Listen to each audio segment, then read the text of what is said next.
السلام علیکم دوستوں،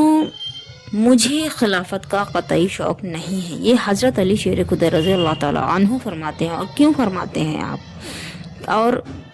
نبی پاک صلی اللہ تعالیٰ علیہ وسلم نے آپ سے وعدہ کون سا کیا تھا کہ نہیں کیا تھا؟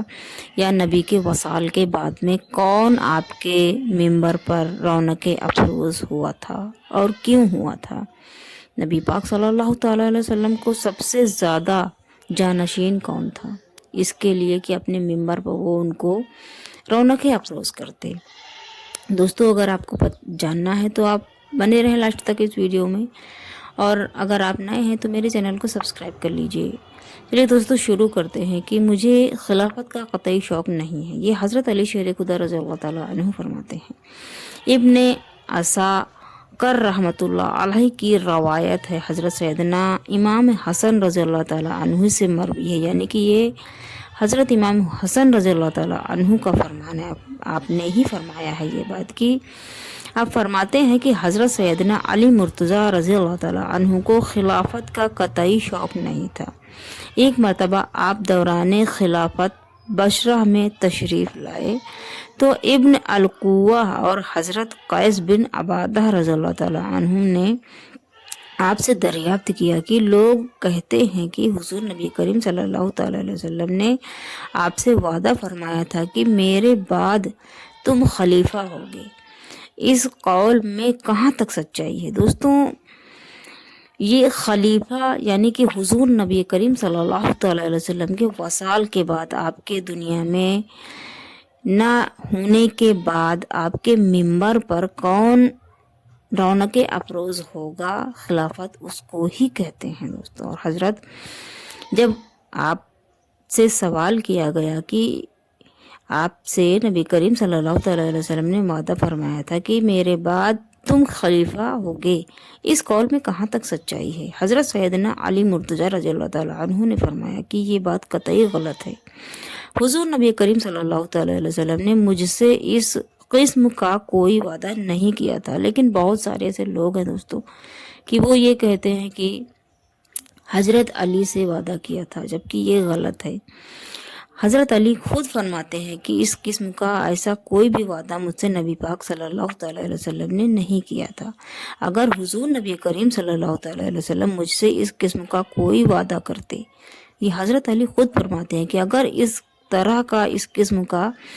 نبی پاک صلی اللہ تعالیٰ علیہ وسلم مجھ سے کوئی بھی وعدہ اگر کرتے تو میں حضرت سیدنا ابو بکر صدیق،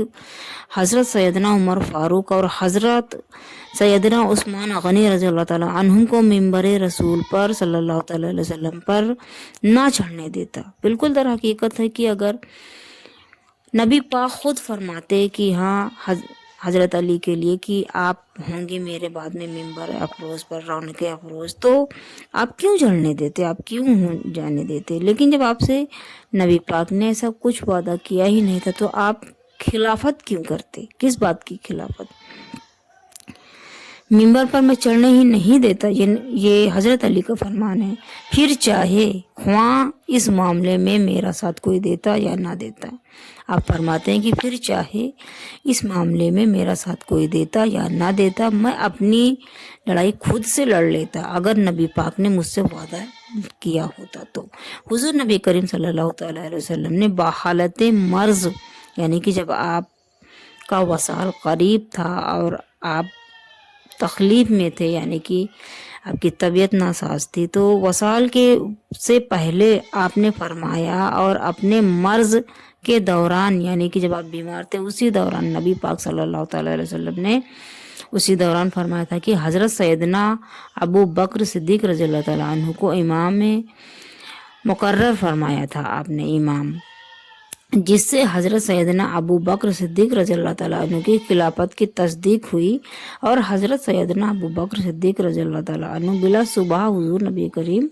صلی اللہ تعالیٰ علیہ وسلم کے بہترین جانشین تھے، یعنی کہ سب سے زیادہ آپ بہت ہی پیارے تھے، نبی پاک کے جانشین تھے، یعنی کہ نبی پاک آپ کو بہت ہی محبت کرتے تھے۔ اسی لیے دوستو، حضرت علی سے نبی پاک نے کوئی بھی ایسا کوئی وعدہ نہیں کیا تھا کہ میرے بعد میرے ممبر پر رونق افروز تم ہوگے، آپ ہوگے۔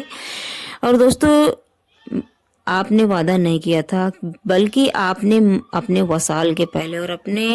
مرض کے دوران، یعنی کہ جب آپ بیمار تھے تبھی آپ نے یہ فرما دیا تھا کہ حضرت ابو بکر صدیق رضی اللہ تعالیٰ عنہ کو آپ نے امام مقرر کر دیا تھا اور حضرت سیدنا ابو بکر صدیق رضی اللہ تعالیٰ عنہ نے اپنے وصال کے وقت حضرت سیدنا عمر فاروق رضی اللہ تعالیٰ عنہ کو خلیفہ نامزد کر دیا تھا، اور حضرت سیدنا عمر فاروق رضی اللہ تعالیٰ عنہ نے حضرت سیدنا ابو بکر صدیق رضی اللہ تعالیٰ عنہ کے صحیح جانشین اور سنت نبی صلی اللہ علیہ وسلم پر سختی سے عمل درآمد کرنے والے تھے، اور انہوں نے خلیفہ بننے کے بعد میں منصب خلافت کا بھرپور حق بھی ادا کیا۔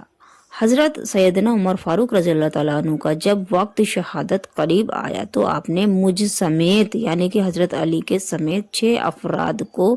خلافت کے لیے نامزد کیا تھا، کیونکہ وہ نہیں چاہتے تھے کہ کسی ایسے شخص کو وہ خلیفہ نامزد کر دیں جس کے بارے میں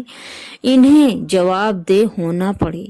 اور انہوں نے اس مقصد کے لیے اپنے بیٹے عبداللہ بن عمر رضی اللہ تعالیٰ عنہ کو، جو